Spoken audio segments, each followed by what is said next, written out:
Campus ഭീകരതയുടെ ഒടുവിലത്തെ ഇരയാണ് Kozhikode Koyilandy SNDP കോളേജിലെ വിദ്യാർത്ഥി അമലിനെ മർദ്ദിച്ച സംഭവത്തിൽ വലിയ പ്രതിഷേധമാണ് ഉയരുന്നത്. KSU നടത്തിയ പ്രതിഷേധം, അത് കോളേജിലേക്ക് നടത്തിയ പ്രതിഷേധത്തിനിടെ ചെറിയ സംഘർഷമുണ്ടായി.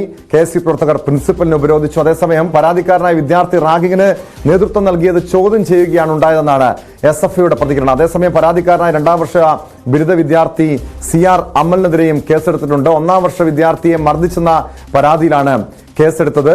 വാർത്തയുടെ വിശദാംശങ്ങളുമായി MS അനീഷ് കുമാർ ചേരുന്നുണ്ട്. അനീഷ്, ഈ അമൽ എന്ന വിദ്യാർത്ഥിയെ മർദ്ദിച്ചതുമായി ബന്ധപ്പെട്ട് പല വാദങ്ങളും ഒക്കെ ഉയരുന്നുണ്ട്.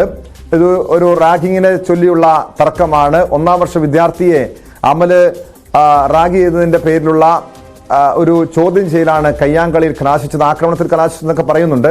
ഈ വിഷയത്തിൽ ഇപ്പോൾ ഇന്ന് രാവിലെ കോളേജ് അധികൃതർ യോഗം ചേർന്നിരുന്നു. ഏതാനും വിദ്യാർത്ഥികൾക്കെതിരെ നടപടി ഉണ്ടായിട്ടുണ്ട്. ഈ വിഷയത്തിൽ ഈ അമലിനെ മർദ്ദിച്ച വിഷയത്തിൽ പോലീസിന്റെ നടപടിക്കപ്പുറം എന്തൊക്കെ നടപടികളാണ് ഇപ്പോൾ കോളേജ് അധികാരികളുടെ ഭാഗത്തുനിന്നുണ്ടായിരിക്കുന്നത് അനീഷ്?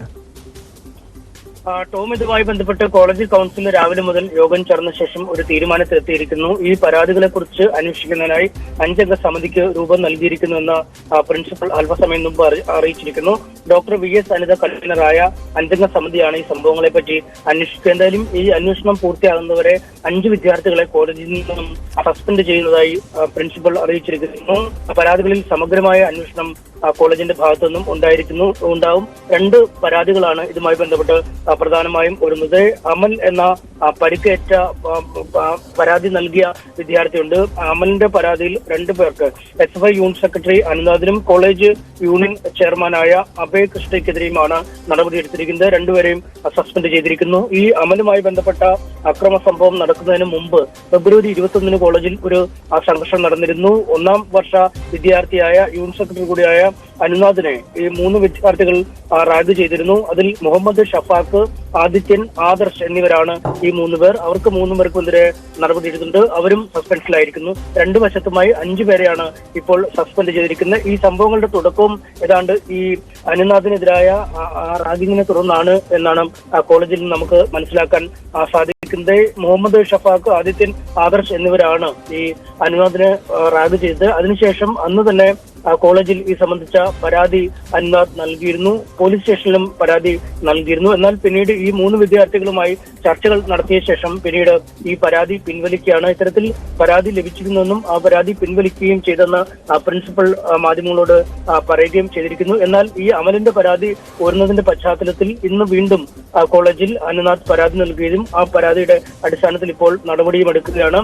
എന്തായാലും ഈ സംഘർഷങ്ങൾക്ക് തുടക്കം ആദ്യത്തെ സംഭവത്തിൽ നിന്നാണ് എന്ന് നമുക്ക് പറയാം. ഈ 3 വിദ്യാർത്ഥികൾ, അതായത് മുഹമ്മദ് ഷഫാഖ്, ആദിത്യൻ, ആദർശ് എന്നിവർ ഈ SFI യൂണിറ്റ് സെക്രട്ടറിയോട് പറഞ്ഞിരുന്നു തങ്ങൾ നിങ്ങൾക്കെതിരായ അക്രമം നടത്തിയത് ഈ അമലിന്റെ നിർദ്ദേശപ്രകാരമാണെന്ന് അറിയിച്ചിരുന്നു. ഇതനുസരിച്ചാണ് പരാതി പിൻവലിച്ച ശേഷം SFI പ്രവർത്തകർ ഈ അമലിനെ കോളേജിന് സമീപത്തുള്ള ഒരു കെട്ടിടത്തിലെത്തിയ ശേഷം ക്രൂരമായി മർദ്ദിച്ചത്. അവിടെ നിന്നും പിന്നീട് ആശുപത്രിയിലേക്ക് എത്തിച്ചപ്പോഴും ഈ ബൈക്ക് അപകടത്തിൽ പരിക്ക് പറ്റിയതെന്ന് പറയാൻ തന്നെ ഈ SFI പ്രവർത്തകർ ഭീഷണിപ്പെടുത്തി എന്നും അമൽ വെളിപ്പെടുത്തുകയും ചെയ്തിരുന്നു. എന്തായാലും ആ സംഭവവുമായി ബന്ധപ്പെട്ട് 4 പേർക്കെതിരെ ഇതിനകം പോലീസ് കേസെടുത്തിട്ടുണ്ട്. മറ്റ് 20ഓളം പേർക്കെതിരെ കണ്ടാൽ അറിയുന്ന പ്രതികളെയും ഈ കേസിൽ പ്രതി ചേർത്തിട്ടുണ്ട്. ഇതിന് സമാന്തരമായി തന്നെ അമലടക്കമുള്ളവരെ പ്രതികളാക്കി പോലീസ് മറ്റൊരു കേസ് എടുത്തിട്ടുണ്ട്. അത് യൂണിറ്റ് സെക്രട്ടറിയുടെ പരാതിയിലാണ്. അങ്ങനെ 2 പക്ഷത്തും ഈ കോളേജിലും നടപടികൾ ഉണ്ടായിട്ടുണ്ട്, പോലീസിലും നടപടികൾ ഉണ്ടായിട്ടുണ്ട്. ടോം, അനീഷിലേക്ക് ഇപ്പോൾ ഉടൻ തന്നെ മടങ്ങിയെത്താം. അനീഷ്, പ്രിൻസിപ്പലിന്റെ പ്രതികരണം വന്നിരുന്നു അല്പസമയം മുൻപ്.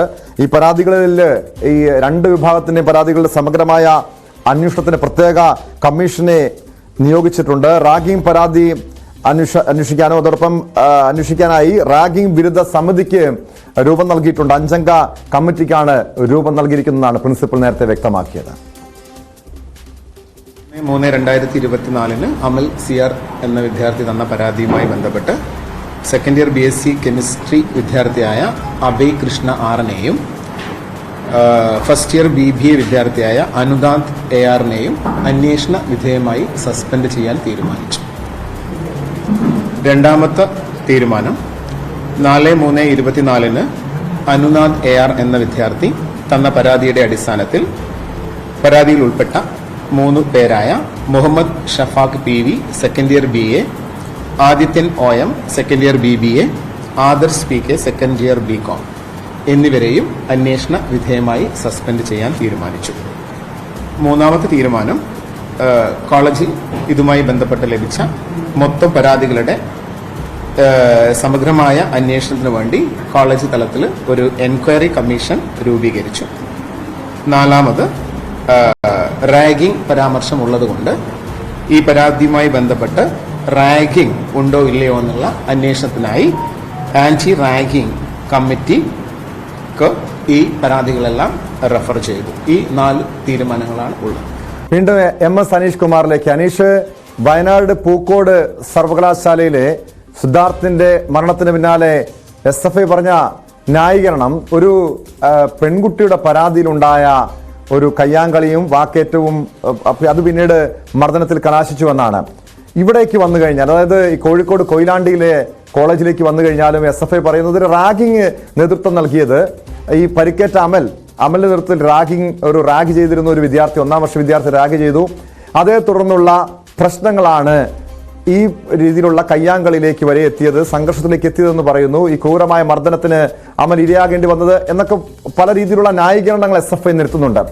അങ്ങനെ ഉണ്ടായിട്ടുണ്ട്. അതായത് ഈ വയനാട്ട് സംഭവം, വയനാട് ഒരു പെൺകുട്ടിയുടെ വിഷയമാണെങ്കിലും ഇവിടെ റാഗിംഗ് വിഷയമാണെങ്കിലും നിയമപരമായിട്ടാണ് അവർ മുന്നോട്ട് പോകേണ്ടത്. നിയമം കയ്യിലെടുക്കാൻ ആരാണ് SFI പോലുള്ള സംഘടനകൾക്ക് അധികാരം നൽകിയിരിക്കുന്നത് എന്നൊരു ചോദ്യം പൊതുസമൂഹത്തിനും ഉയരുന്നുണ്ടല്ലോ അനീഷ്. തീർച്ചയായും അക്കാര്യം ചർച്ച ചെയ്യേണ്ടതാണ്. അല്ലെങ്കിൽ നിയമപരമായ നടപടികൾ തന്നെയാണ്. ക്യാമ്പസിനുള്ളിലായാലും പുറത്തായാലും ഒരു വ്യക്തി മറ്റൊരു വ്യക്തിയോട് എന്തെങ്കിലും അതിക്രമം കാട്ടിയാൽ അതിനെ നിയമപരമായി നേരിടാൻ തന്നെയാണ് വേണ്ടത്. പക്ഷേ അതിനെതിരെ മറ്റു കായിക രീതിയിൽ പ്രതികരിക്കുന്നത് അങ്ങേയറ്റം മോശപരമായ കാര്യമാണ്. അത്തരം പ്രവണതകളാണ് ഈ പൂക്കോട്ടടക്കമുള്ള ഇടങ്ങളിൽ നമ്മൾ കണ്ടതും. കൊയിലാണ്ടി കോളേജിലും ഏതാണ്ട് അതിന് സമാനമെന്ന രീതിയിൽ തന്നെ പറയാം. കാരണം ആദ്യം 21 കോളേജിൽ ഒരു റാഗിംഗ് നടക്കുന്നു. 1ാം വർഷ വിദ്യാർത്ഥിയാണ് SFI യൂണിറ്റ് സെക്രട്ടറി ആയ അനുനാഥ് എന്ന വിദ്യാർത്ഥി. അയാളെ കോളേജിന്റെ ക്യാമ്പസിന്റെ സമീപത്ത് വെച്ചാണ് ഈ 2ാം വർഷ വിദ്യാർത്ഥികളായ 2ാം വർഷ കെമിസ്ട്രി വിദ്യാർത്ഥികളായ 3 പേർ ചേർന്ന് റാഗ് ചെയ്യുന്നത്. അതിനുശേഷം അയാൾ അന്ന് തന്നെ കോളേജിൽ പരാതി നൽകുന്നുമുണ്ട്, പോലീസിലും പരാതി നൽകുകയും ചെയ്തു. എന്നാൽ പിന്നീട് ഈ വിദ്യാർത്ഥികൾ അനുനാഥുമായി ഒത്തുതീർപ്പ് ചർച്ചകൾ നടത്തുന്നു. ഇത്തരത്തിൽ പരാതിയുമായി മുന്നോട്ട് പോകരുതെന്ന് അഭ്യർത്ഥിക്കുന്നു. അവരുടെ മാതാപിതാക്കളും ഒക്കെ കേസിൽ ഇടപെട്ടു എന്നാണ് നമുക്ക് മനസ്സിലാക്കാൻ കഴിയുന്നത്. അതേ തുടർന്ന് ആ പരാതി പിൻവലിക്കുകയാണെന്ന് അനുനാഥ് അറിയിക്കുന്നു. എന്നാൽ പിന്നീടാണ് ഈ മർദ്ദിച്ച വിദ്യാർത്ഥികൾ, ഈ 3 പേരിൽ ഒരാൾ ഈ അനുനാഥ് അടക്കമുള്ളവരോട് പറയുന്നു തങ്ങൾ ഈ അനുനാഥിനെ മർദ്ദിച്ചത് ഈ അമലിന്റെ നിർദ്ദേശപ്രകാരമാണ്. അമലും അനുനാഥും തമ്മിൽ നേരത്തെ ചില വ്യക്തിപരമായ പ്രശ്നങ്ങളുണ്ടായിരുന്നു. അത്തരം ഈ പ്രശ്നങ്ങളുടെ പേരിൽ ആണ് ഇയാളെ മർദ്ദിക്കാൻ തങ്ങളുടെ സഹപാഠി കൂടിയായ ആളുകൾക്ക് നിർദ്ദേശം നൽകിയത് എന്ന് പറയുന്നു. അത്തരം ഒരു നിർദ്ദേശം ലഭിച്ചു എന്ന് SFI അറിയുന്നതോടുകൂടിയാണ് പിന്നീട് ഈ വിചാരണയ്ക്കായി അമലിനെ കൊണ്ടുപോയതെന്നാണ് മനസ്സിലാക്കാൻ സാധിക്കുന്നത്. അങ്ങനെ ആ പ്രശ്നത്തിൽ നിന്നും പരാതി പിൻവലിച്ച് നേരിട്ട് അക്രമത്തിൽ പങ്കെടുത്ത 3 വിദ്യാർത്ഥികളൊക്കെ കുഴപ്പമൊന്നുമില്ലാതെ അവരെ പറഞ്ഞയക്കുകയും എന്നാൽ അതിന് നേതൃത്വം നൽകിയെന്ന് SFI ആരോപിക്കുന്ന വിദ്യാർത്ഥിയെ പിന്നീട് ഈ കോളേജിനടുത്തുള്ള കെട്ടിടത്തിലേക്ക് കൊണ്ടുപോവുകയും മർദ്ദിക്കുകയും ചെയ്തു വരുന്നത്. എന്തായാലും നമുക്ക് കൃത്യമായും പറയാനുള്ളത്, അങ്ങനെയെങ്കിൽ ഈ അക്രമത്തിന് നേതൃത്വം നൽകിയത് അമലാണ് എന്നറിഞ്ഞാൽ അമലിനെതിരെ പരാതി കൊടുക്കുകയോ അല്ലെങ്കിൽ നേരത്തെ കൊടുത്ത പിൻവലിച്ച പരാതി വീണ്ടും ഊർജിതമാക്കി അതിന്മേലുള്ള നിയമ നടപടികളിലേക്ക് നീങ്ങുകയായിരുന്നു ചെയ്യേണ്ടത്. പകരം അമലിനെ കായികമായി നേരിടേണ്ട ഒരു അവസ്ഥയിലേക്ക് കാര്യങ്ങൾ നീങ്ങരുതായിരുന്നു. വലിയ മർദ്ദനമേറ്റു എന്നാണ് അമൽ തന്നെ പറഞ്ഞത്. പിന്നീട് ആശുപത്രിയിലേക്ക് എത്തിച്ചപ്പോൾ അവിടെയും ഈ മർദ്ദനത്തിലല്ല പരിക്കേറ്റത്, ബൈക്ക് അപകടത്തിലാണ് പരിക്ക് പറ്റിയതെന്ന് പറയാൻ പ്രേരിപ്പിക്കുകയും ചെയ്തു എന്നും ഒക്കെ പറയുന്നു. എന്തായാലും നിലവിൽ കാര്യങ്ങൾ വിലയിരുത്തുമ്പോൾ ആദ്യം പരാതി നൽകിയിരിക്കുന്നത് ഇപ്പോൾ അമലാണ്. കാരണം നേരത്തെ ഒരു റാഗിംഗ് പരാതി നൽകിയിരുന്നെങ്കിലും SFIയുടെ യൂണിറ്റ് സെക്രട്ടറിയും കോളേജ് യൂണിയൻ ചെയർമാൻ അടക്കമുള്ളവർ ആ പരാതി പിൻവലിച്ചിരുന്നു. പിന്നീട് അമൽ പരാതി നൽകിയതിന് പിന്നാലെയാണ് പരാതിയുമായി രംഗത്തെത്തുകയും ചെയ്തിരുന്നത്. എന്തായാലും 2 ഭാഗത്തു നിന്നും ഇക്കാര്യത്തിൽ വീഴ്ചകൾ ഉണ്ടായിട്ടുണ്ട്. ഇത്തരമൊരു സംഘർഷം കോളേജിൽ നടന്നിരുന്നു എന്ന് മറ്റു വിദ്യാർത്ഥികൾ പറയുന്നു. ഈ പറയുന്ന ആളുകൾക്കൊക്കെ ഇതിൽ ഇടപെടലുണ്ട് എന്നും പറയുന്നു. CCTV ദൃശ്യങ്ങളടക്കം സംഘർഷവുമായി ബന്ധപ്പെട്ട് നേരത്തെ കോളേജ് അധികൃതർക്ക് ലഭിക്കുകയും ചെയ്തു. എന്നാൽ പരാതിയിൽ മുന്നോട്ട് പോകേണ്ട എന്ന ആവശ്യത്തിന്റെ അടിസ്ഥാനത്തിലാണ് അന്ന് ഈ റാഗിംഗ് അടക്കമുള്ള വിഷയങ്ങളെ കുറിച്ച് അന്വേഷണം നടത്താത്തത് എന്നാണ് പ്രിൻസിപ്പളും പറയുന്നത്. എന്തായാലും ഇരു വിഭാഗത്തിനും ഇക്കാര്യത്തിൽ പിഴവ് പറ്റിയിട്ടുണ്ട്. കോളേജുകൾ ഒരിക്കലും ഇത്തരത്തിൽ പരസ്പരമുള്ള സംഘർഷങ്ങൾ തീർക്കുന്നതിനോ അല്ലെങ്കിൽ പ്രതികാരം തീർക്കുന്നതിനോ ഉള്ള വേദിയല്ല എന്നതാണ് വസ്തുത. ടോം.